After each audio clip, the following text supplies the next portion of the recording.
Hello मेरे प्रिय साथियों, आप सब कैसे हैं? आशा करता हूँ जहाँ भी होंगे स्वस्थ और मस्त होंगे। मैं हूँ राजेंद्र और आपका अपना चैनल आरपीजीएस रिसर्च में स्वागत करता हूँ। मेरे साथियों, आज यूपीपीसीएस 2026 प्रीलिम्स के लिए भारतीय संविधान की क्लास में भारत के प्रतीक पे चर्चा करेंगे। मेरे साथियों, आइए एक नज़र देख लेते हैं कि आज हम किन किन विषयों पे चर्चा करने वाले हैं। तो मेरे साथियों, भारत का प्रतीक में हम पढ़ेंगे भारत का राष्ट्रीय मिठाई क्या है, भारत का राष्ट्रीय त्योहार क्या है, भारत का राजकीय भाषा क्या है, भारत का राष्ट्रीय पुरस्कार क्या है, भारत का राष्ट्रीय दस्तावेज क्या है, भारत का राष्ट्रीय नीति क्या है, भारत का राष्ट्रीय स्मारक क्या है, भारत का राष्ट्रीय मुद्रा क्या है, भारत का राष्ट्रीय खेल क्या है, भारत का राष्ट्रीय विरासत पशु क्या है, भारत का राष्ट्रीय नदी कौन सी है, भारत का राष्ट्रीय जलीय जीव कौन सा है, भारत का राष्ट्रीय पुष्प कौन सा है, भारत का राष्ट्रीय पशु, भारत का राष्ट्रीय पक्षी, भारत का राष्ट्रीय वृक्ष, भारत का राष्ट्रीय फल, भारत का राष्ट्रीय पंचांग, भारत का राष्ट्रीय ध्वज, भारत का राष्ट्रीय गीत, भारत का राष्ट्रीय गान, भारत का राष्ट्रीय चिन्ह, भारत का राष्ट्रीय पेय पदार्थ, भारत का राष्ट्रीय योजना, भारत का राष्ट्रीय खाना, भारत का राष्ट्रीय सब्जी, भारत का राष्ट्रीय कपड़ा, भारत का राष्ट्रीय रंग। इन तमाम महत्वपूर्ण बिंदुओं पे इस वीडियो में चर्चा करने वाले हैं।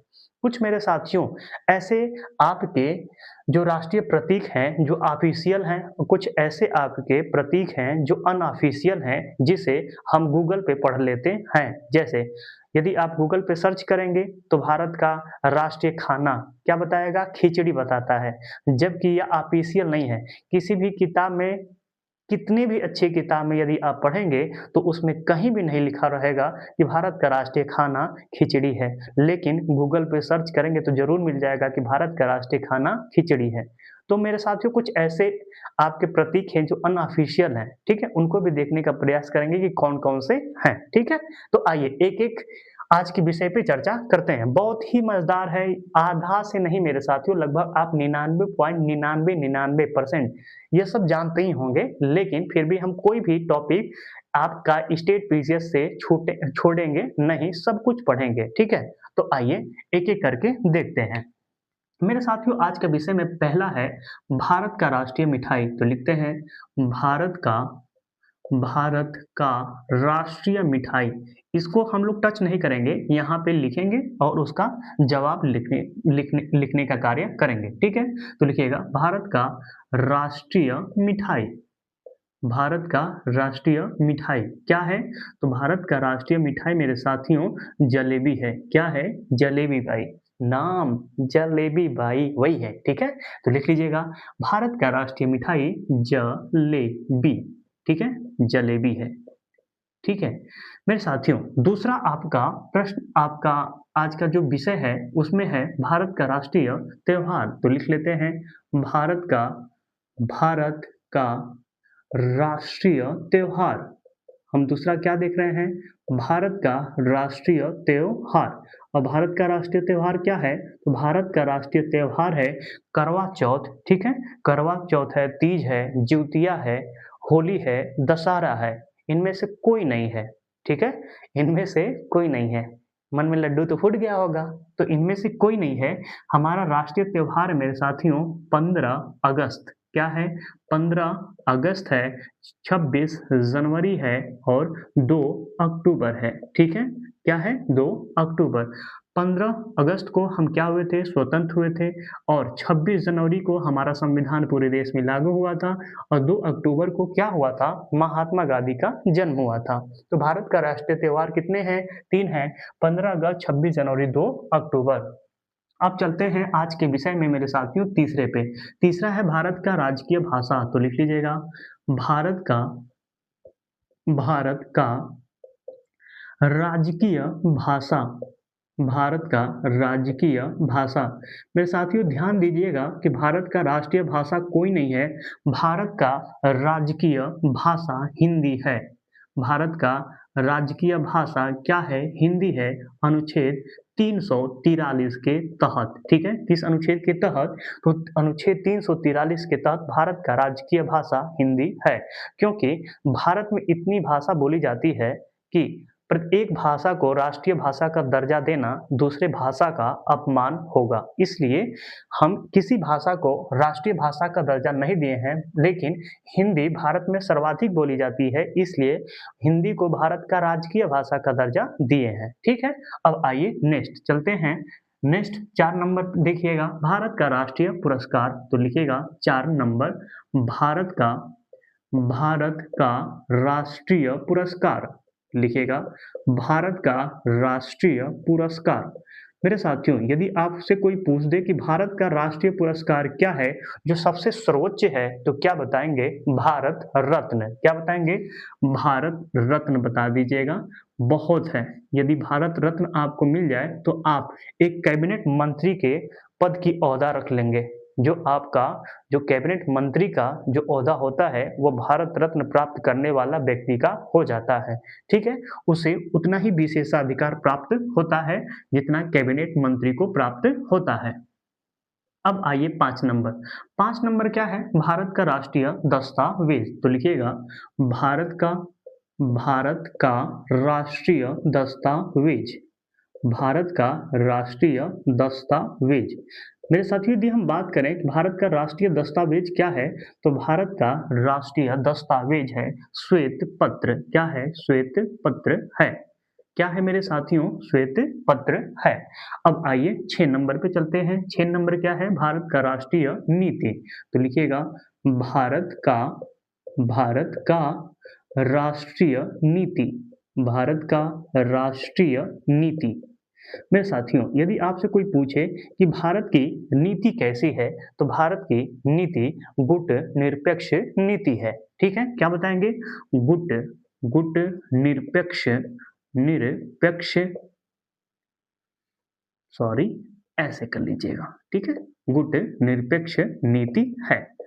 अब आइए हम लोग चलते हैं 7 नंबर पे। 7 नंबर भी क्या है?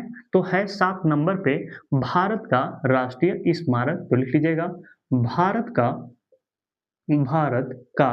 राष्ट्रीय स्मारक, भारत का राष्ट्रीय स्मारक। मेरे साथियों, यदि आपसे कोई पूछे कि भारत का राष्ट्रीय स्मारक क्या है, कौन सा है भारत का राष्ट्रीय स्मारक, किसे घोषित किया गया है, तो क्या बताएंगे? Gateway of India. क्या बताएंगे? Gateway of India. तो लिख लीजिएगा कि भारत का राष्ट्रीय स्मारक गेटवे ऑफ इंडिया है। लिख लीजिएगा इंडिया गेट। क्या लिखेंगे? India gate. कंफ्यूज मत होइएगा, गेटवे ऑफ इंडिया और इंडिया गेट में थोड़ा सा लोग कंफ्यूज हो जाते हैं, तो आप कंफ्यूज नहीं होंगे, कभी मत होइएगा। यह भारत का राष्ट्रीय स्मारक क्या है? इंडिया गेट है। ठीक है, मैं गेटवे ऑफ इंडिया इसलिए बोल रहा था कि यदि आप मेरा वीडियो देखेंगे तो आप सो रहे होंगे तो तुरंत जग जाएंगे और कहेंगे हे गुरुदेवा तू तो गलत पढ़ावत हुआ। ठीक है, ऐसे आप बोलेंगे। ठीक है, तो मुझे आ रहा था लेकिन मैं झूठ बोल रहा था। ठीक है, भारत का राष्ट्रीय स्मारक क्या है? India gate. और इसका डिजाइन किसने तैयार किया था? लिख लीजिएगा डिजाइन किसने तैयार किया था? तो लिख लीजिएगा sir Edwin Lutyens, sir Edwin Lutyens, लोटा दबाने वाला लुटियंस। और यही सर एडविन लुटियंस ने आपका जो राष्ट्रपति भवन है उनका भी डिजाइन तैयार किए थे। कौन किया था? सर एडविन लुटियंस ने ही तैयार किया था। और भारत का राष्ट्रीय स्मारक क्या है? India gate. इंडिया गेट पे 4 सिपाही पुलिस की हुई धुलाई। बचपन में हम लोग कहते थे ना, इंडिया गेट पे 4 सिपाही पुलिस की हुई धुलाई, हम लोग कहते थे। भारत का राष्ट्रीय स्मारक क्या है? इंडिया गेट है। अब आइए नेक्स्ट आते हैं, भारत का राष्ट्रीय मुद्रा। 8 नंबर लिखिएगा भारत का राष्ट्रीय मुद्रा, भारत का राष्ट्रीय मुद्रा। मेरे साथियों, यदि हम बात करें कि भारत का राष्ट्रीय मुद्रा क्या है, तो बिना एकदम सोचे समझे क्या बताएंगे? रुपया। क्या है? रुपया है। और मेरे साथियों, इस रुपये का डिजाइन किसने तैयार किया था? यह भी कई बार पूछा गया है, तो क्या बताएंगे? उदय कुमार जी ने बनाया था। यह क्या थे? IITian थे। और कहाँ से किए थे? यह बम्बई से IIT थे। ठीक है, वास्तुकार थे। कौन थे? उदय कुमार। इन्होंने ही रुपए का डिजाइन तैयार किया है।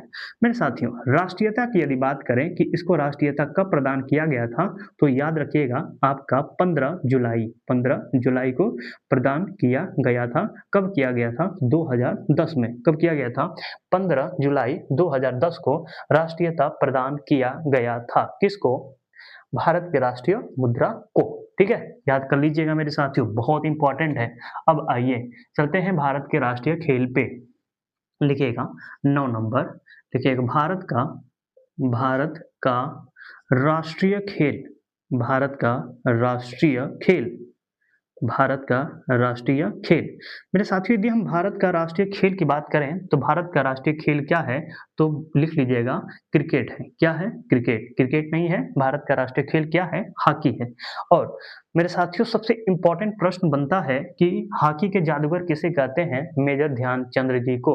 ये तो आप लोग जानते ही होंगे, ये सब बताने वाली जरूरत ही नहीं है मुझे। ठीक है, कहेंगे क्या पढ़ा रहा है, ठीक है, फिर भी पढ़ाएंगे, लतखोर हैं हम। ठीक है, लिख लीजिए भारत के राष्ट्रीय खेल क्या है? हॉकी। और मेरे साथियों, यदि यदि आपसे कोई पूछे राष्ट्रीय खेल दिवस कब मनाया जाता है, तो क्या बताएंगे? राष्ट्रीय खेल दिवस 29 अगस्त को मनाया जाता है। ठीक है, क्यों मनाया जाता है 29 अगस्त को? क्योंकि मेजर ध्यानचंद जी का जन्म कब हुआ था? 29 अगस्त को हुआ था। उन्हीं के जन्म दिवस के उपलक्ष्य में राष्ट्रीय खेल दिवस के तौर पे मनाया जाता है। तो एक पॉइंट लिख लीजिएगा, खुद से ही लिख लीजिएगा, हॉकी के जादूगर किसे कहा जाता है? मेजर ध्यानचंद जी को कहा जाता है। तो 9 नंबर भी हो गया। अब चलते हैं 10 नंबर पे। 10 नंबर क्या है? भारत का राष्ट्रीय विरासत पशु क्या है? तो आइए पहले लिख लेते हैं। भारत का भारत का राष्ट्रीय भारत का राष्ट्रीय विरासत पशु, भारत का राष्ट्रीय विरासत पशु। मेरे साथियों, यदि हम बात करें भारत की राष्ट्रीय विरासत पशु क्या है, तो हाथी है। विरासत की देन है। विरासत मतलब यह होता है कि पूर्वजों के द्वारा दिया गया है। मेरे साथियों, यदि आप महाभारत देखेंगे तो वहाँ पे महाभारत में भी एक हाथी का जिक्र मिलता है, जिनका नाम है आपका कौन? अश्वत्थामा। और अश्वत्थामा किसका नाम था? द्रोणाचार्य के पुत्र का नाम भी अश्वत्थामा था और एक हाथी का नाम भी अश्वत्थामा था। जब मेरे साथियों कहा जाता है कि कौरवों की तरफ से आपका कौरवों जो कौरव थे उनकी तरफ से द्रोणाचार्य लड़ने आए और इधर पांडवों की तरफ से अर्जुन लड़ने आए, तो दोनों में घमासान युद्ध हुआ। गुरु गुरु होता है, चेला चीनी होता है। ठीक है, अब गुरु को हराना तो मुश्किल वाली बात है। गुरु अगर मान लीजिए कोई भी है जिससे आपको लगता है कि यह टीचर मुझे जबरदस्त पढ़ाता है और आप उसी से पढ़े हैं और दोनों लोगों में एक बार क्या हो गया, वार्तालाप हो गया एक किसी टॉपिक को लेकर, तो गुरु जीत ही जाएगा। ठीक है, क्यों? क्योंकि वह कुछ ऐसा ज्ञान अपने पास छुपा के रखता है जो अपने चेला को नहीं देता है। अब उनको छल से मानना पड़ेगा, तो गुरु को कैसा मानना पड़ेगा? छल से। यदि मुझे हराना होगा, मान लीजिए आप मुझी को अच्छा मानते हैं, मान लीजिए मैं कह रहा हूँ, ठीक है?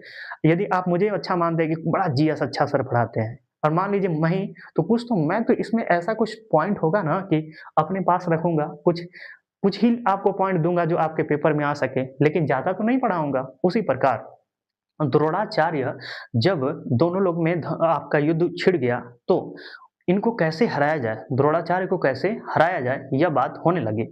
तो श्री कृष्ण जी बुद्धि दिए, कहें कि एक इनके पुत्र का नाम भी अश्वत्थामा है और एक हाथी भी है अश्वत्थामा, और मार दिया जाए अश्वत्थामा हाथी को, और यह र्यूमर अफवाह फैला दिया जाए कि अश्वत्थामा मारा गया। तो हाथी को मारकर और यह आपका अफवाह फैला दिया गया कि अश्वत्थामा मारा गया।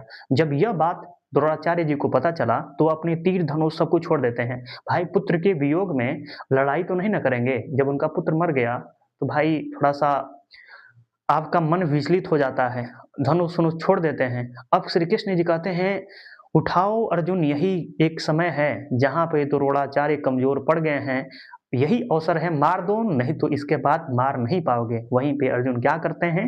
द्रोणाचार्य की हत्या कर देते हैं। तो अश्वत्थामा जो विरासत में मिला है मेरे साथियों, यह आपका बहुत है, पूर्वज की देन है। और इंद्र के एक जो हाथी लेके चलते हैं, अभी आप देख रहे होंगे रामायणा एक मूवी आई होगी, उसका ट्रेलर आया होगा, वो उसमें भी एक सफेद हाथी दिखाया होगा। वह सफेद हाथी कौन सी है? ऐरावत हाथी है। ठीक है, जहाँ पे यश जो रावण बने हैं उस एरावत नामक हाथी को एक मुक्का मारते हैं, वह इधर-उधर बिखर जाती है, ठीक है? वही एरावत नामक हाथी हैं और वह कैसे निकली थी? समुद्र मंथन से निकली थी, ठीक है? कैसे निकली थी? समुद्र मंथन से निकली थी। तो पूर्वजों का देन है मेरे साथियों हाथी, हाथी मेरी साथी, ठीक है? आइए, मेरे साथियों राष्ट्रीयता कब प्रदान किया गया? लिख लीजिएगा, बहुत इंपॉर्टेंट है राष्ट्रीयता। राष्ट्रीयता तो लिख लीजिएगा 22 अक्टूबर 2010 को भारत के राष्ट्रीय विरासत पशु हाथी को राष्ट्रीयता प्रदान किया गया था। विश्व हाथी दिवस लिख लीजिएगा, अभी हाल ही में बीता हुआ है, ठीक है? विश्व हाथी दिवस 12 अगस्त को मनाया जाता है। विश्व हाथी दिवस कब मनाते हैं? 12 अगस्त को मनाते हैं। और हाथी परियोजना की शुरुआत कब किया गया था? लिख लीजिएगा, हाथी परियोजना परियोजना की शुरुआत 1992 में किया गया था, झारखंड के सिंहभूम से किया गया था। बहुत बार पूछा गया है कि हाथी परियोजना की शुरुआत कब किया गया था, तो 1992 में कहाँ पे? झारखंड की सिंहभूमि या सिंहभूम देता है शब्द, यहाँ से किया गया था, ठीक है? अब आइए चलते हैं भारत के राष्ट्रीय नदी पे। लिखिएगा, भारत की राष्ट्रीय नदी, भारत की राष्ट्रीय नदी, भारत की राष्ट्रीय नदी। भारत की राष्ट्रीय नदी कौन सी है मेरे साथियों? तो यह तो आप लोग को बताना मेरा मूर्खता होगा, मैं लिख दे रहा हूँ गंगा, ठीक है? और राष्ट्रीयता कब प्रदान किया गया था यह बता दीजिए।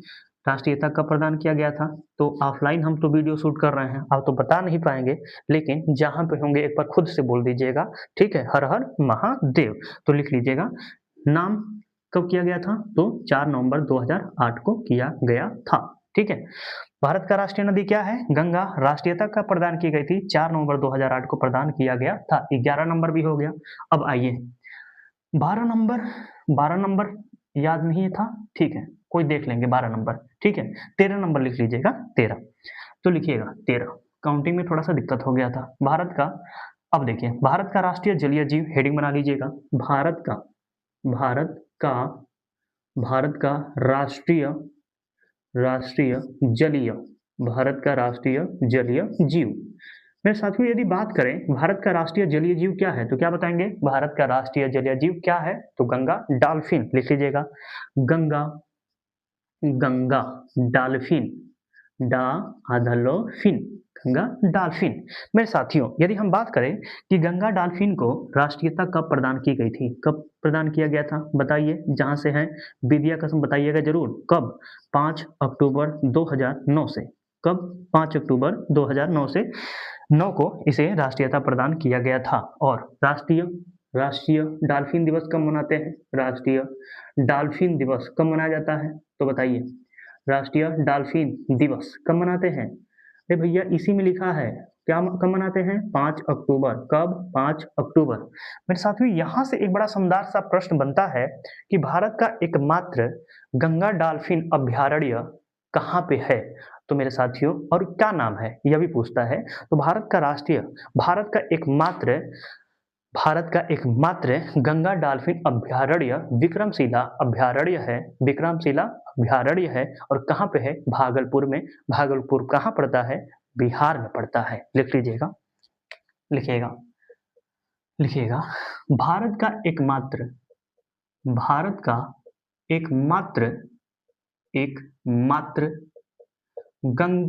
डॉल्फिन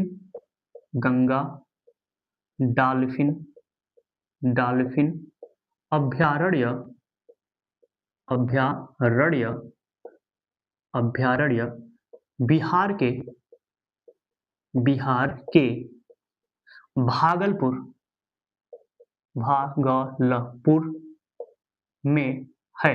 भागलपुर में है। मेरे साथियों जो गंगा डॉल्फिन होती है इसे यूपी बिहार में सूस कहा जाता है। क्या कहा जाता है? यूपी बिहार में सूस कहते हैं। तो लिख लीजिएगा, यूपी प्लस बिहार में गंगा डॉल्फिन को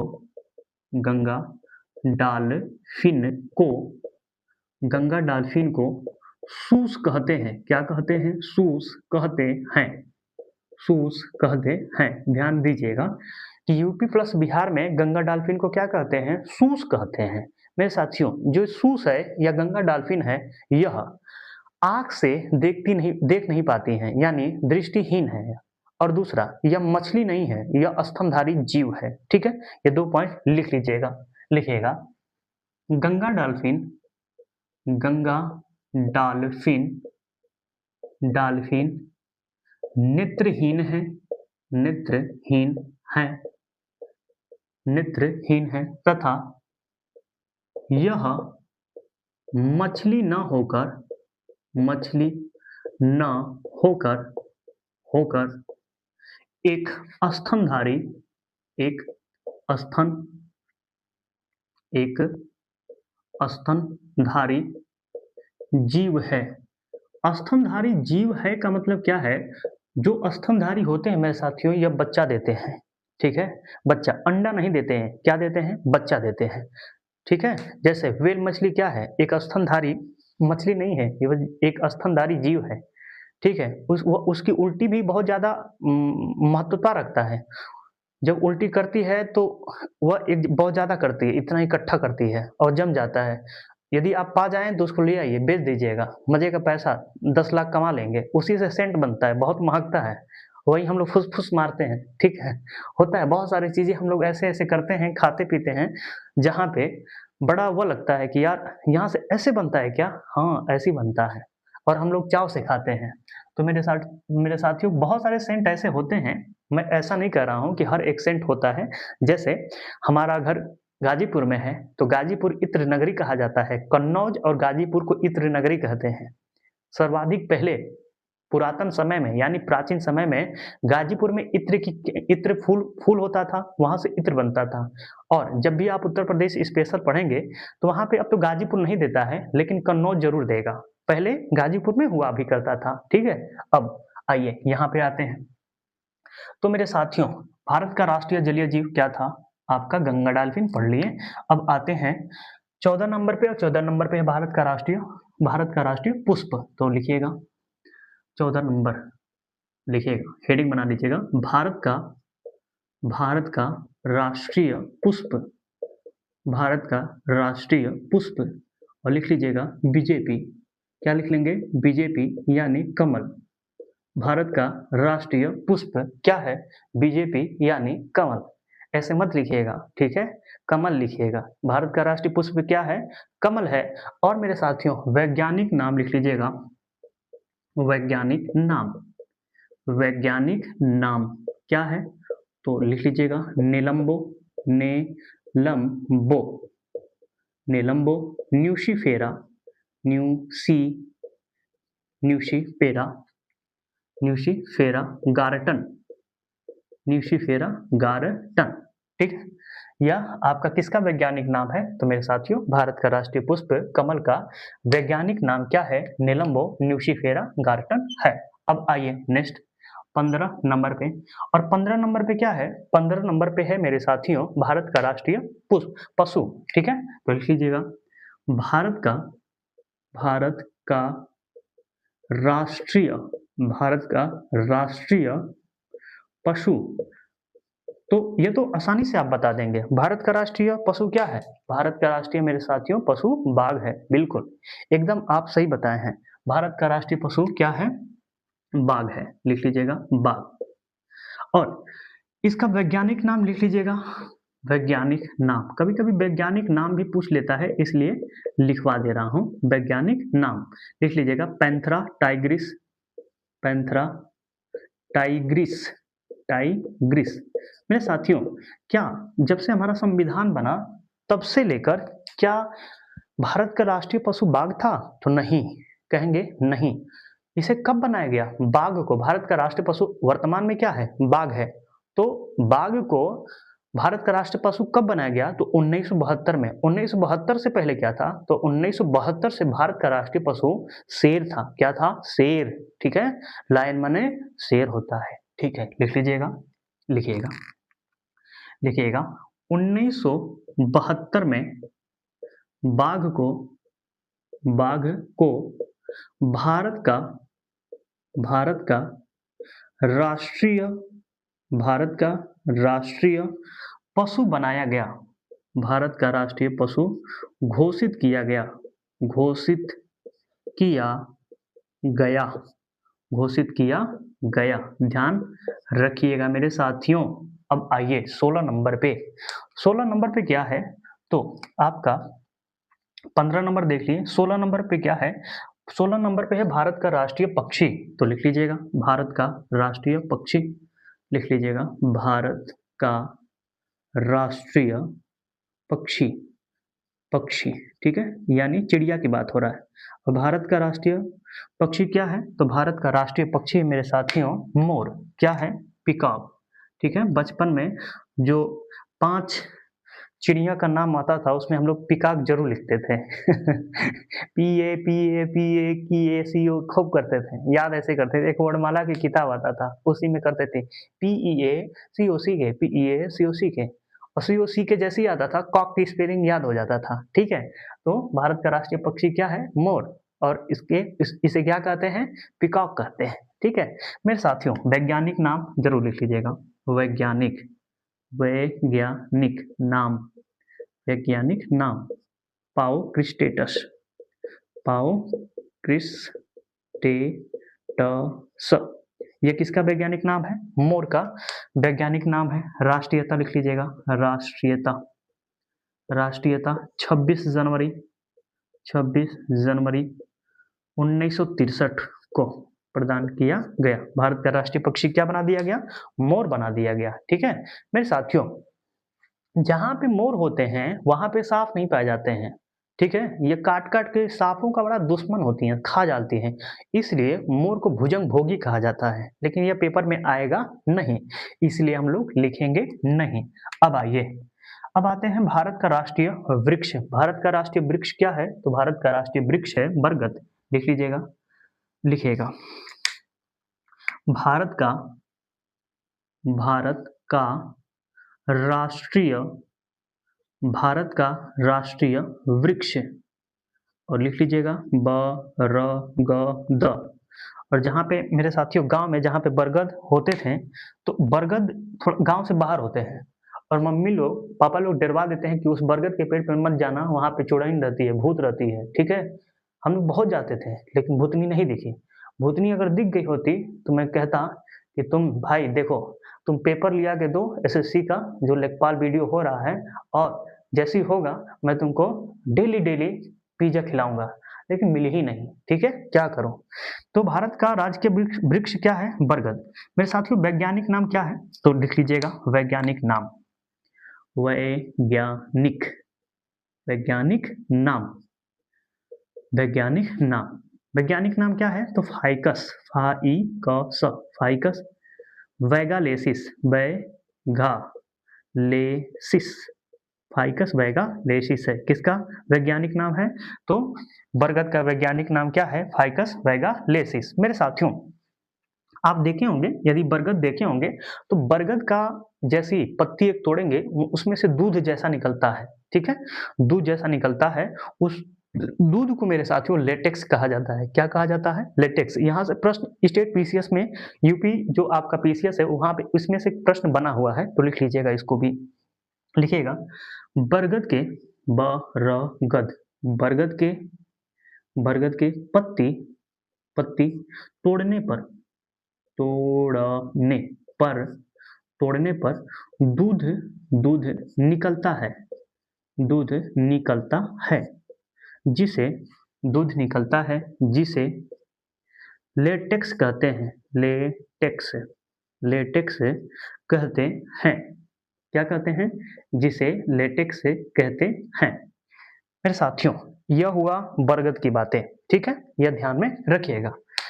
नेक्स्ट मेरे साथियों है भारत का राष्ट्रीय फल, तो लिख लेते हैं 18 नंबर, लिखिएगा भारत का, भारत का राष्ट्रीय फल, भारत का राष्ट्रीय फल। मेरे साथियों भारत का राष्ट्रीय फल, राष्ट्रीय लिखते हैं लेकिन फलवे नहीं लिखे, ठीक है, तो लिख लीजिएगा भारत का राष्ट्रीय फल।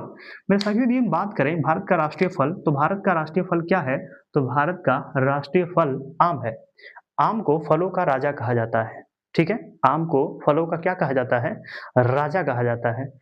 मेरे साथियों जो आम है इसमें विटामिन ए भी मिलता है और विटामिन सी भी मिलता है। जब खट्टा होता है तो विटामिन सी और जब पक जाता है तो सबसे ज़्यादा आपका विटामिन ए आम में ही मिलता है, पके आम में। यह नहीं कि टिकोरा खा खा रहे हैं और कह रहे हैं कि मैं विटामिन ए ले रहा हूँ, ठीक है? तो फिर आप आपसे ज़्यादा चालाक आपके जैसे बीरबल इंसान को दुनिया की ज़रूरत है, ठीक है? तो मेरे साथियों, भारत का राष्ट्रीय फल क्या है? आम है और इसका वैज्ञानिक नाम लिख लीजिएगा मैंगिफेरा इंडिका, ठीक है? ज़्यादा नहीं लिखवा रहा हूँ इसमें, आप जानते होंगे। अब हम लोग चलते हैं भारत का राष्ट्रीय पंचांग की तरफ, तो एक प्यारा-सा हेडिंग बना लीजिएगा। यहाँ पे लिखिएगा भारत का राष्ट्रीय पंचांग और इसको आप वीवीआई कर लीजिएगा। वीवीआई क्या करिएगा बता रहा हूँ। मेरे साथियों भारत का राष्ट्रीय पंचांग शक संवत है, ठीक है? भारत का राष्ट्रीय पंचांग क्या है? शक संवत। यह नहीं पूछता है कि भारत का राष्ट्रीय पंचांग क्या है, लेकिन पूछा हुआ है, याद कर लीजिएगा। इसकी राष्ट्रीयता इसको कब प्रदान की गई थी मेरे साथियों? जब भी आप ऐसे तो स्टेट पीसीएस की तैयारी कर रहे होंगे तो घटना चक्र तो आपके पास कंपल्सरी होगा कि रखे ही रखे होंगे, ठीक है? तो यह प्रश्न जरूर देखेंगे, भारत का राष्ट्रीय पंचांग को राष्ट्रीयता कब प्रदान की गई थी? तो कब किया गया था? 22 मार्च 22 मार्च 1957 को प्रदान किया गया था, ठीक है? मेरे साथियों यदि हम बात करें, आपको खुद से लिखना है, बस बता दे रहा हूँ क्योंकि यह इम्पोर्टेंट है। इसके बाद इम्पोर्टेंट नहीं है लेकिन 2-4 पॉइंट और लिख लेंगे। यदि हम बात करें तो जो भारत का राष्ट्रीय पंचांग शक संवत है, यह कनिष्क के शासनकाल में चलाया गया था, ठीक है? ये तो जानते ही होंगे। दूसरा चीज़, इसका पहला महीना कौन-सा होता है? जनवरी का या चैत्र का? तो चैत्र का होता है, जनवरी का नहीं होता है, ठीक है? और यह किस कैलेंडर पे आधारित है? ग्रेगोरियन। इसका पहला महीना कौन-सा होता है? चैत्र का होता है। अंतिम महीना कौन-सा होता है? फाल्गुन का होता है। किसका होता है? फाल्गुन का होता है। और मेरे साथियों चैत्र जो महीना है उसकी शुरुआत कब से होता है? तो 22 मार्च से। 22 मार्च से होता है। तो हमारा क्या है? यह हैप्पी न्यू ईयर है। हैप्पी न्यू ईयर कब होता है? 22 मार्च को होता है। यदि लीप वर्ष होता है, क्या हो?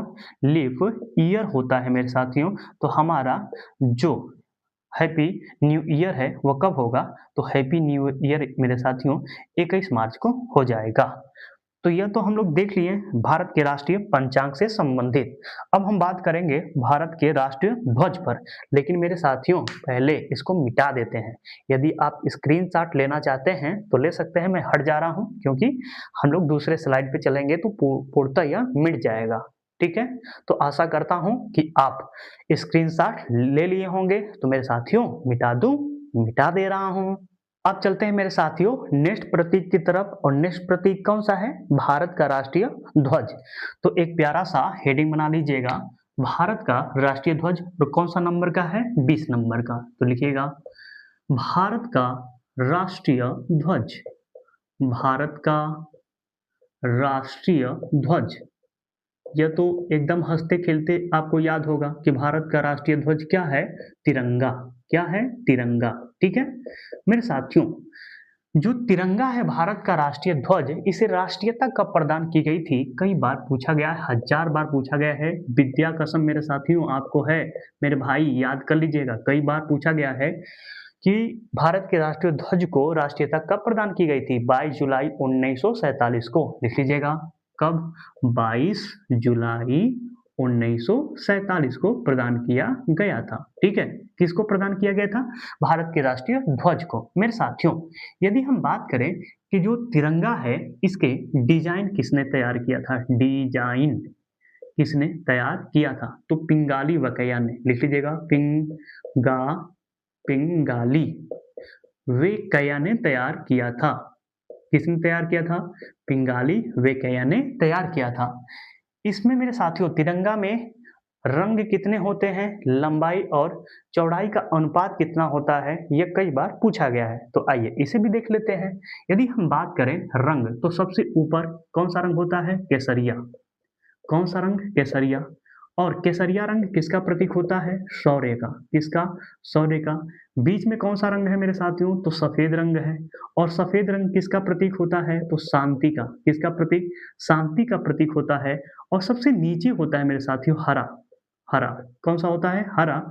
और यह किसका प्रतीक होता है? खुशहाली का प्रतीक होता है। खुशहाली का प्रतीक होता है। और बीच में एक देखेंगे तो एक एक चक्र होगा, धर्म चक्र होगा।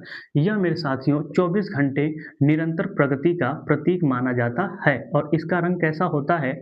नेवी ब्लू होता है। कैसा होता है? नेवी ब्लू होता है। लिखना चाहते हैं तो लिख लीजिएगा NAVY।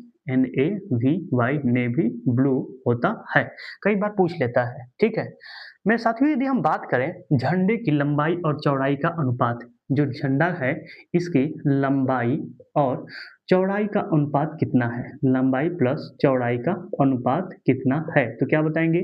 3/2 इसकी लंबाई और चौड़ाई का अनुपात है। मेरे साथियों यदि हम बात करें भारत का झंडा गीत क्या है, तो लिख लीजिएगा झंडा गीत।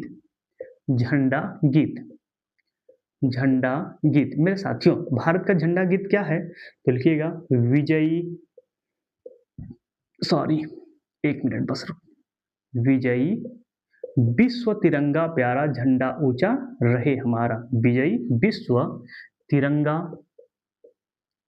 तिरंगा प्यारा झंडा ऊंचा, झंडा ऊंचा, ऊंचा रहे हमारा।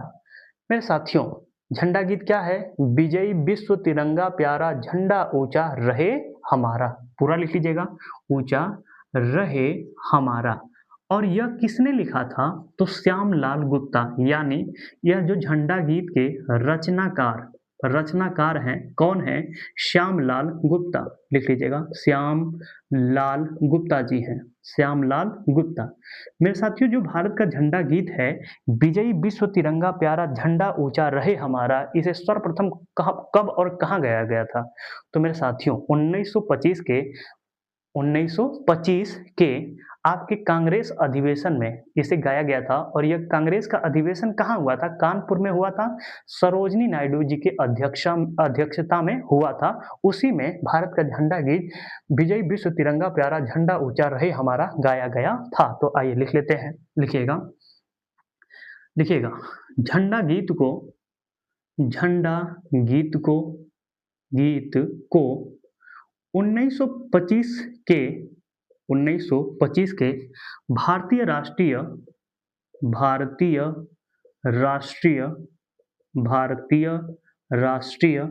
कांग्रेस के भारतीय राष्ट्रीय कांग्रेस के कानपुर अधिवेशन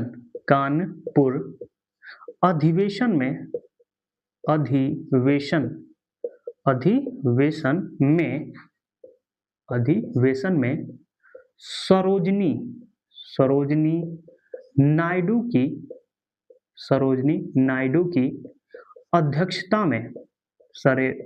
नायडू की अध्यक्षता में गाया गया था। याद कर लीजिएगा। मेरे साथियों यदि हम बात करें तो यह तो खुद से लिख लीजिएगा। जो जैसे मान लीजिए झुका जो झंडा होता है वह विपत्ति का प्रतीक माना जाता है, जैसे शोक का, ठीक है ना। झुका हुआ झंडा शोक का, और जो उल्टा झंडा होता है मेरे साथियों विपत्ति का प्रतीक माना जाता है। यदि झंडा को उल्टा कर देते हैं, विपत्ति आ गई है, तब हमारा झंडा क्या है? उल्टा हो गया है। और थोड़ा सा झुका होता है, टिल होता है, तो वह शोक का प्रतीक माना जाता है। लिखवा दे रहे हैं, लिख लीजिएगा। लिखिएगा झुका झंडा शोक का प्रतीक, जबकि उल्टा झंडा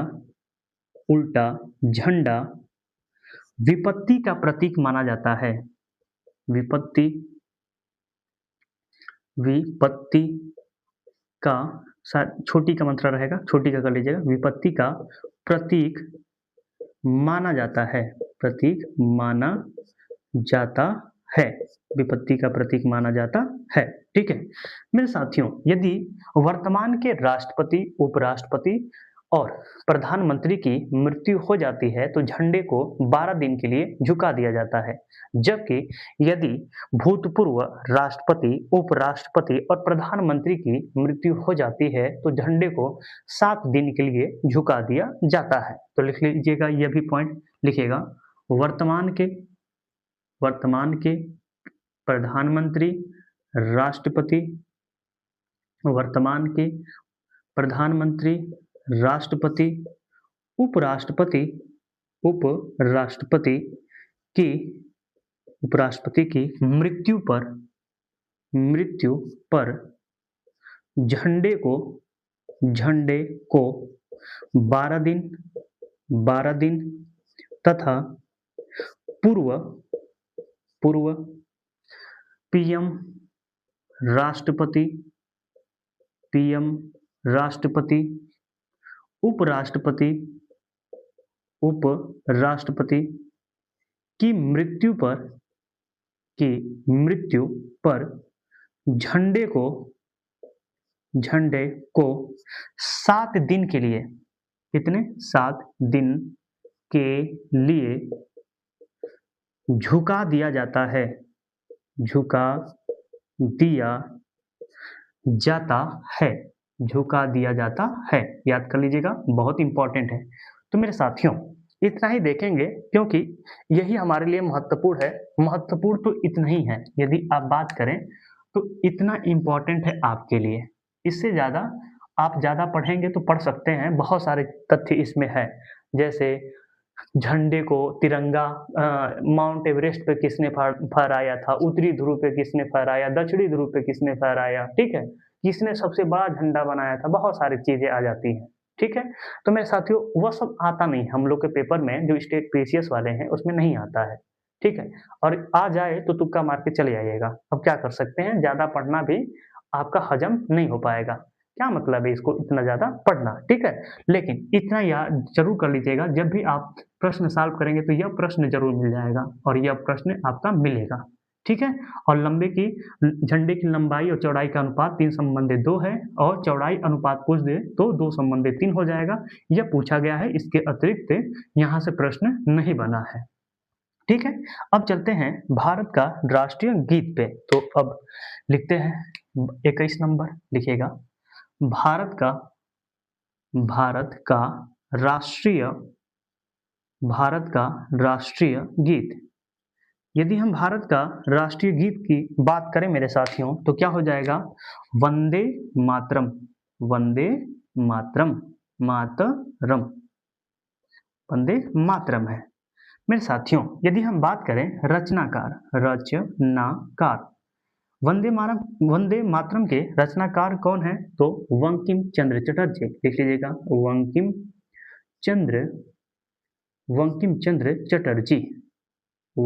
चंद्र चटर्जी हैं। और मेरे साथियों यह जो आपका वंदे मातरम है यह किस उपन्यास से लिया गया है, तो क्या बताएंगे, आनंदम मठ, आनंद मठ पुस्तक से लिया गया है। ठीक है, किस पुस्तक से लिया गया है, आनंद मठ उपन्यास से लिया गया है। मेरे साथियों यदि हम बात करें कि जो बंकिम चटर्जी का यह आनंदम मठ है और आनंदम मठ से जो वंदे मातरम लिया गया है, यह वंदे मातरम किस भाषा में लिखा गया है, तो क्या बताएंगे, तो मेरे साथियों यह संस्कृत प्लस बंगला का मिश्रण है। किसका मिश्रण है, संस्कृत और बंगला। यह क्या लिख दिए यार, भाषा लिख दिए क्या, लिख लीजिएगा बंगला भाषा का मिश्रण है। ठीक है, यह ध्यान में रखिएगा। यदि हम बात करें मेरे साथियों इसको राष्ट्रीयता कब दिया गया था, राष्ट्रीयता कब प्रदान किया गया था, तो क्या बताएंगे, 24 जनवरी 1950 को इसे राष्ट्रीय प्रदान किया गया था। ठीक है, यदि हम बात करें कि इसमें कुल कितने छंद हैं, तो 6 हैं। कितने हैं, 6 छंद हैं। और हम बात करें कि इसे कितने समय के गायन अवधि में गाया जाता है, तो 65 सेकेंड। और मेरे साथियों जो यह 65 सेकेंड गाया जाता है, यह 2 छंदों को गाया जाता था। ठीक है, अभी एक लेटेस्ट न्यूज आया है, बता दे रहा हूँ आपको। समय कितना है गाने का? तो 65 सेकंड है। और कितने छंद को? 2 छंद को गाने में कितना समय लगता है? 65 सेकंड लगता है। यही छंद अभी तक चला आ रहा था, लेकिन 2026 में यह बदल गया है। ठीक है, ध्यान दीजिएगा।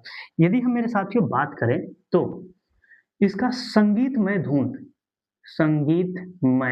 धुन किसने तैयार किया था? यह भी कई बार पूछा है, तो क्या बताएंगे? पन्ना लाल घोष ने तैयार किया था। पन्ना लाल घोष ने तैयार किया था, यह ध्यान में रखिएगा। मेरे साथियों, इसे राष्ट्र जो गीत है वंदे मातरम, इसे सर्वप्रथम कब गाया गया था? तो मेरे साथियों, इसे कोलकाता अधिवेशन में, कहाँ पे?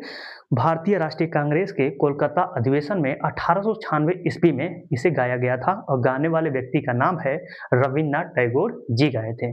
किसने गाया था? रविन्द्रनाथ टैगोर जी ने गाया था। और किसकी अध्यक्षता में? तो रहीमतुल्लाह सयानी जी की अध्यक्षता में इसे गाया गया था। तो लिख लीजिएगा, लिखिएगा, लिखिएगा ऐसे। 1896 के भारतीय राष्ट्रीय कांग्रेस, राष्ट्रीय भारतीय राष्ट्रीय कांग्रेस के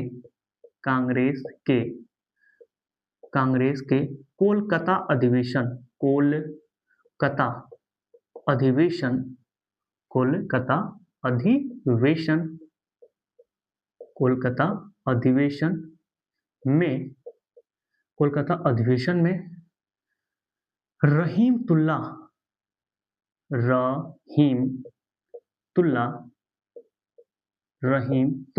सयानी की अध्यक्षता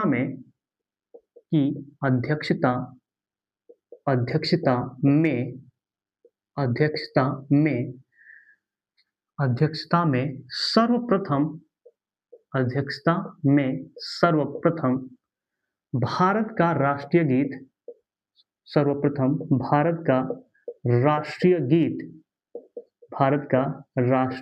गीत वंदे मातरम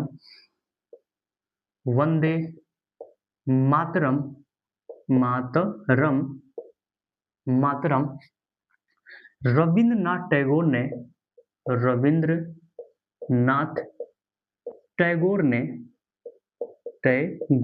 ने गाया। रविन्द्रनाथ टैगोर ने गाया। ठीक है, कितने छंद को गाए थे? तो पता नहीं, ये तो पता नहीं, क्योंकि यहाँ पे समय तो 65 सेकंड देता है और 2 इसमें कितने टोटल छंद हैं? 6 हैं, लेकिन 2 छंद को गाने में कितना समय लगता है? 65 सेकंड। अब लिख लीजिएगा यहाँ पे नोट करके, जो हो सकता है कि कभी ना कभी पेपर में टकरा जाए प्रश्न। लिखिएगा, 2026 में सरकार ने निर्णय लिया है कि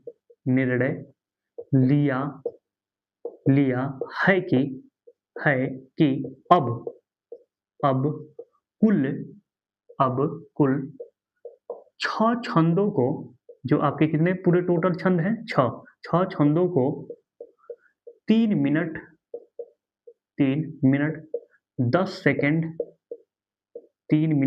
10 सेकंड में गाया जाएगा। यह ध्यान में रख लीजिएगा। तो मेरे साथियों, 2026 में क्या हुआ है? 2026 में यह हुआ है कि सरकार ने निर्णय लिया है कि अब जो पहले 2 छंद को गाया जाता था, अब 2 छंद को न गा के पूरे टोटल छंदों को गाए जाएंगे। और इसमें हम कुल कितना समय लेंगे? तो 3 मिनट 10 सेकंड का समय लेंगे। ठीक है, तो मेरे साथियों, भारत के राष्ट्रीय गीत से संबंधित जो भी महत्वपूर्ण फैक्ट है वो एक एक करके देख लिए। अब चलते हैं भारत के राष्ट्रगान की तरफ। तो आइए लिख लेते हैं, यहाँ पे हेडिंग बना दीजिएगा। 22 नंबर, भारत का राष्ट्रगान। मेरे साथियों, भारत का राष्ट्रगान क्या है? जन गण मन है। अधिनायक जय है भारत भाग्य विधाता। मेरे साथियों, जो जन गण मन के रचनाकार हैं, वह कौन है? तो सबको पता है रविंद्रनाथ टैगोर जी हैं, तो लिख लीजिएगा रविंद्रनाथ टैगोर जी इसके क्या हैं, रचनाकार हैं। ठीक है। यदि मेरे साथियों यदि बात करें कि इसे रविंद्रनाथ टैगोर जी जन गण मन को किस भाषा में लिखे थे, तो क्या बताएंगे, बंगला। किस भाषा में लिखे थे, बंगला। अमार सोनार बंगला। ठीक है, अमार सोनार ऐसे है ना आपके शीर्षक, वही है। तो भाषा क्या है, बंगला है। मेरे साथियों यदि हम बात करें इसे राष्ट्रीयता कब कब प्रदान किया गया था, राष्ट्रीयता, तो क्या बताएंगे, 24 जनवरी 1950 को भारत के राष्ट्रीय गान को राष्ट्रीयता प्रदान किया गया था। ठीक है, यह ध्यान में रखिएगा। मेरे साथियों यदि हम बात करें कि राष्ट्रगान को गाने में कुल कितना समय लगता है, तो क्या बताएंगे, भारत के राष्ट्रगान को गाने में कुल 52 सेकंड का समय लगता है। यदि अल्प समय की बात करें, यदि अल्प समय की बात करें कि इसको जल्द में कितना गाया जा सकता है, तो 20 सेकंड में गाया जा सकता है। ध्यान में रखिएगा, बहुत इंपॉर्टेंट है यह भी अल्प समय के लिए। ठीक है। मेरे साथियों यदि हम बात करें कि इसका संगीतमय धुन किसने तैयार किया था, तो लिख लीजिएगा संगीतमय धुन। संगीतमय धुन किसने तैयार किया था, तो क्या बताएंगे, कैप्टन राम सिंह। टन कैप्टन राम सिंह ने आपका इसका धुन तैयार किया था। मेरे साथियों राष्ट्रगान में कुल कितने आपकी पद हैं, तो 5 पद हैं। कितने पद हैं, 5 पद हैं और 13 पंक्तियां हैं। कितने पंक्तियां हैं, 13 पंक्तियां हैं। ठीक है, ध्यान में रखिएगा कितने पंक्तियां हैं, 13 पंक्तियां हैं। ठीक है। मेरे साथियों यदि हम बात करें कि भारत के राष्ट्रगान को सर्वप्रथम कब गाया गया था, तो 27 दिसंबर 1911 में कोलकाता में ही भारतीय राष्ट्रीय कांग्रेस के कोलकाता अधिवेशन में 1911 में मेरे साथियों विशन नारायण धर की अध्यक्षता में रविन्द्रनाथ टैगोर की भतीजी सरला देवी चौधरानी के द्वारा गाया गया था।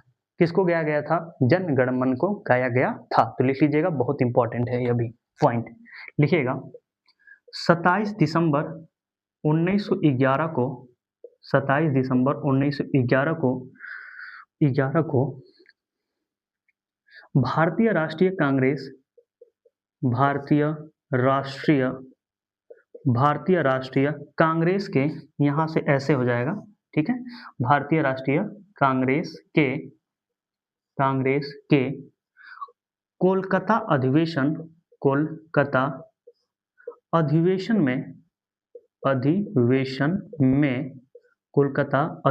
में विशन नारायण धर की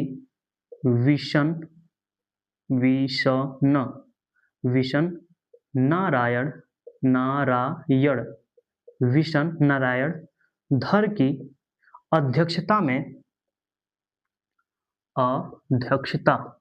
विशन नारायण धर की अध्यक्षता में रविन्द्रनाथ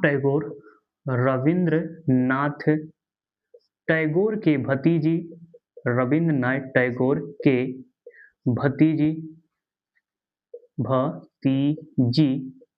सरला देवी चौधरानी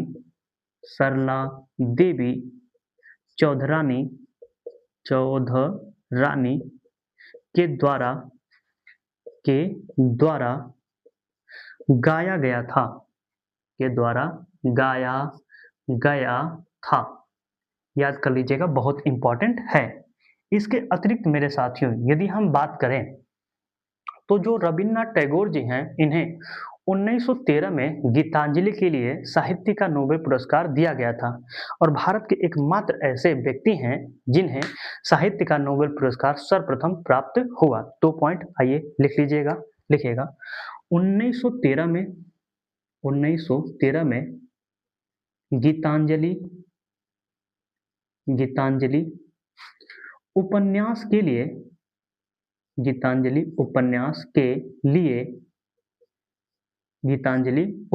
के लिए रविन्द्रनाथ टैगोर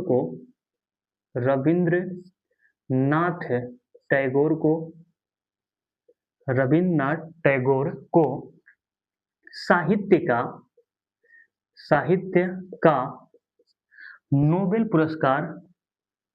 साहित्य का नोबेल पुरस्कार दिया गया। दिया गया। लिखिएगा नेक्स्ट पॉइंट, नोबेल पुरस्कार, लिखिएगा ऐसे, साहित्य का नोबेल पुरस्कार, साहित्य का साहित्य का नोबेल पुरस्कार, नोबेल पुरस्कार पुरस्कार प्राप्त करने वाले पहले भारतीय हैं, पहले भारतीय हैं, पहले भारतीय हैं। कौन हैं? तो आपके रविन्द्रनाथ टैगोर जी हैं। तो मेरे साथियों, भारत के राष्ट्रगान से संबंधित क्या महत्वपूर्ण तथ्य है? तो भारत का राष्ट्रगान क्या है? जनगण मन है। रचनाकार रविन्द्रनाथ टैगोर। भाषा बंगला। राष्ट्रीयता कब प्रदान की गई थी? तो 24 जनवरी 1950। गायन की अवधि 52 सेकेंड और अल्प समय में 20 सेकेंड। संगीतमय धुन किसने तैयार किया था? कैप्टन राम सिंह ने। कितने पद हैं? 5 पद हैं। और कितनी पंक्तियां हैं? तो आपके 13 पंक्तियां हैं। इसे सर्वप्रथम कब गाया गया था? तो 1911 में गाया गया था। और कहाँ गाया गया था? तो कोलकाता के अधिवेशन में। और किसकी अध्यक्षता में गाया गया था? तो विशन नारायण धर की अध्यक्षता में गाया गया था। ठीक है, विशन नारायण धर की अध्यक्षता में गाया गया था। किसने गाया था? तो रविन्द्रनाथ टैगोर की भतीजी सरला देवी चौधरानी के द्वारा गाया गया था। और मेरे साथियों, 1913 में रविन्द्रनाथ टैगोर जी को गीतांजलि उपन्यास के लिए साहित्य का नोबेल पुरस्कार दिया गया। और साहित्य के नोबेल पुरस्कार प्राप्त करने वाले ये भारत के पहले नागरिक हैं। ठीक है मेरे साथियों, तो मिटा देते हैं इतना, तब हम लोग आगे बढ़ते हैं। आगे क्या है? भारत का राष्ट्रगान, भारत का राष्ट्रीय गीत। तो पहले इतना मिटा देते हैं, तब तत्पश्चात पढ़ने का कार्य करते हैं। आशा करता हूँ कि आप लोग स्क्रीनशॉट ले लिए होंगे, बताया तो नहीं हूँ। ठीक है, तो थोड़ा सा वीडियो पीछे करके आप लोग स्क्रीनशॉट लेना चाहते हैं तो ले लीजिएगा। ठीक है, आगे से गलती नहीं होगा, मैं बता दूंगा। तो मेरे साथियों, आगे क्या है? नेक्स्ट, भारत का राष्ट्रीय चिन्ह है। ठीक है, आइए इसे पढ़ने का कार्य करते हैं। तो लिखिएगा, हेडिंग बना लीजिएगा, भारत का राष्ट्रीय चिन्ह, या कहीं कहीं इसी प्रतीक लिखा होगा। ठीक है, प्रतीक। ठीक है, क्या है मेरे साथियों? अशोक स्तंभ। क्या है? अशोक स्तंभ है। याद कर लीजिएगा, बहुत इंपॉर्टेंट है। और मेरे साथियों, भारत का राष्ट्रीय चिन्ह को राष्ट्रीयता कब प्रदान किया गया था? कई बार पूछा गया है, तो इसे तो जरूर याद कर लीजिएगा। कुछ याद हो ना हो, लेकिन इसे जरूर याद करिएगा। राष्ट्रीयता कब प्रदान किया गया था? आपका 26, ठीक है, 26 जनवरी 1950 को भारत के राष्ट्रीय चिन्ह या प्रतीक अशोक स्तंभ को राष्ट्रीयता प्रदान किया गया था। मेरे साथियों, जो ये अशोक स्तंभ है, इसे कहाँ से लिया गया है? तो सारनाथ से लिया गया है। ठीक है, तो लिख लीजिएगा, अशोक स्तंभ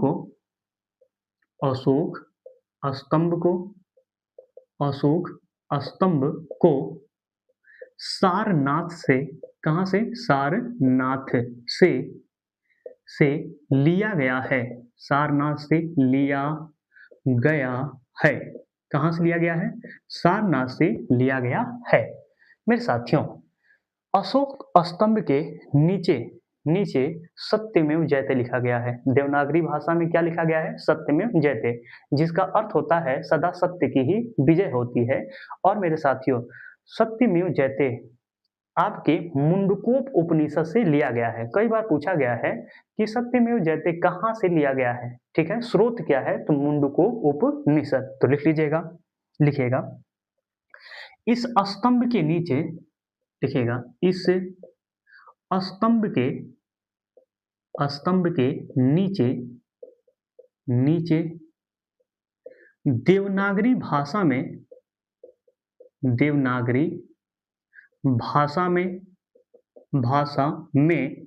सत्यमेव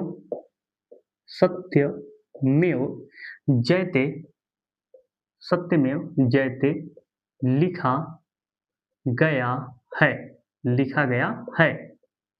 लिखिएगा नेक्स्ट पॉइंट से, सत्यमेव जयते, यह पॉइंट याद कर लीजिएगा, इंपॉर्टेंट कर लीजिएगा, VVI, सत्यमेव जयते मुंडकोप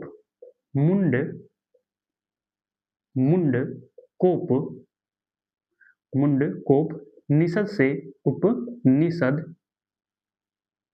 उपनिषद से लिया गया है, उपनिषद से लिया गया है। तो मेरे साथियों यही पॉइंट सबसे इम्पोर्टेंट है, जितना भी लोग पढ़े हैं इसमें से यह मतलब भारत के राष्ट्रीय प्रतीक में से एक तो यह पॉइंट बहुत इंपॉर्टेंट है, भारत की राष्ट्रीयता कब प्रदान की गई थी, तो 26 जनवरी 1950 को। दूसरा सबसे इंपॉर्टेंट पॉइंट है सत्यमेव जयते कहाँ से लिया गया है, तो मुंडकोप उपनिषद से लिया गया है, कई बार पूछा गया है, याद कर लीजिएगा।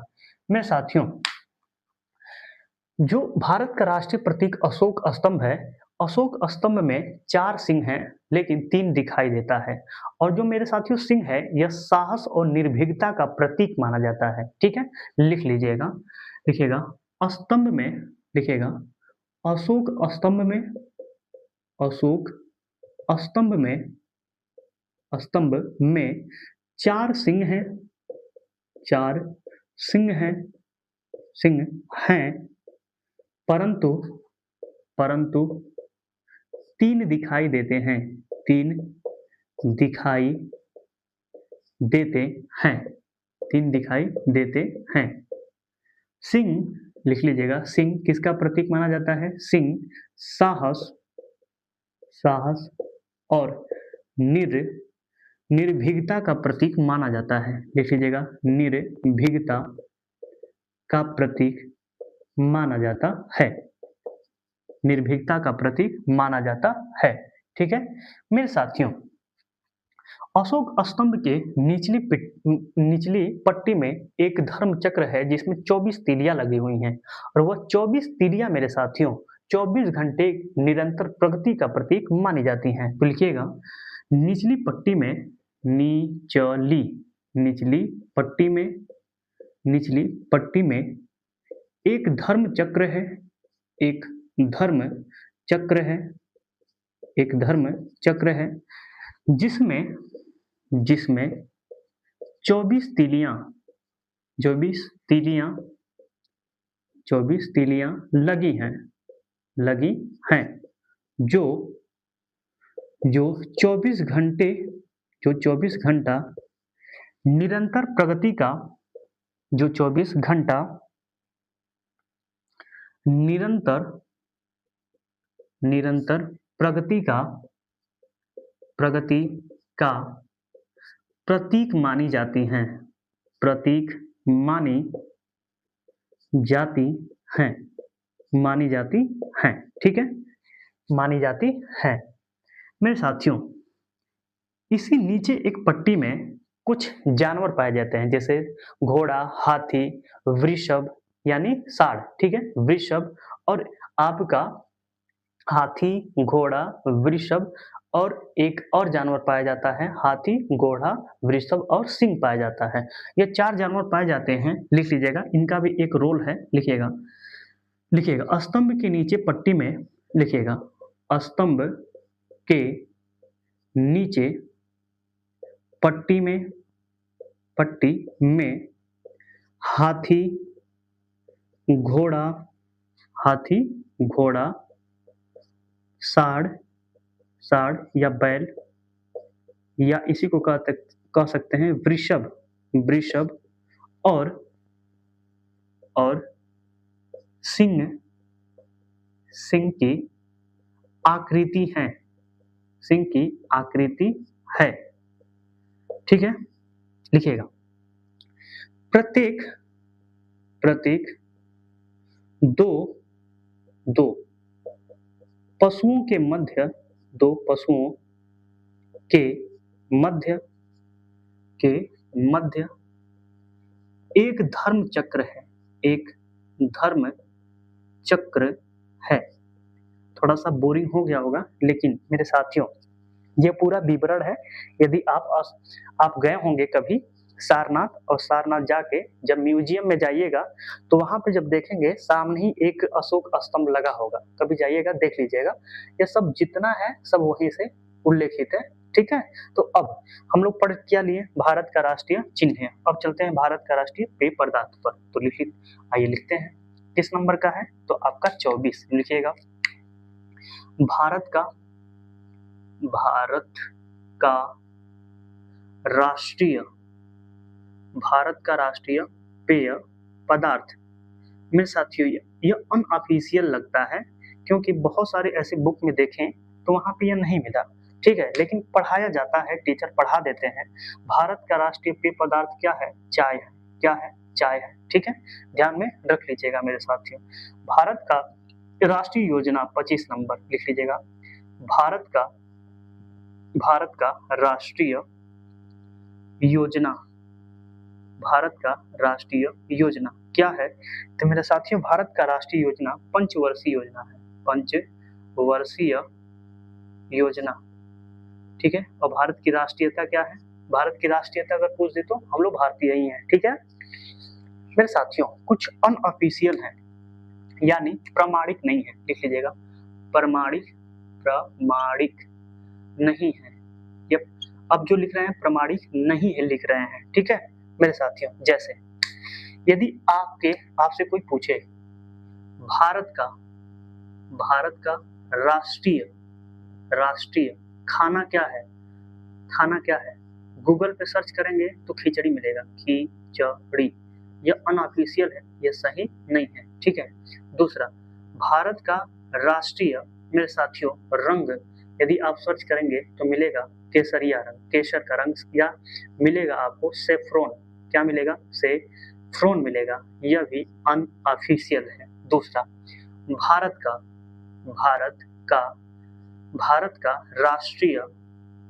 का राष्ट्रीय सब्जी यदि इसे भी देखेंगे तो मेरे साथियों लिखा होगा कद्दू। क्या लिखा होगा? कद्दू। यह भी क्या है? अनऑफिशियल है यानी सही नहीं है, कहीं भी लिखा नहीं मिलेगा आपको, ठीक है। इसके अतिरिक्त मेरे साथियों भारत का राष्ट्रीय मंत्र यदि देखेंगे, सर्च करके देखेंगे राष्ट्रीय मंत्र तो बहुत जगह मिलता है ओम, जो यह भी क्या है? अनऑफिशियल है यानी सही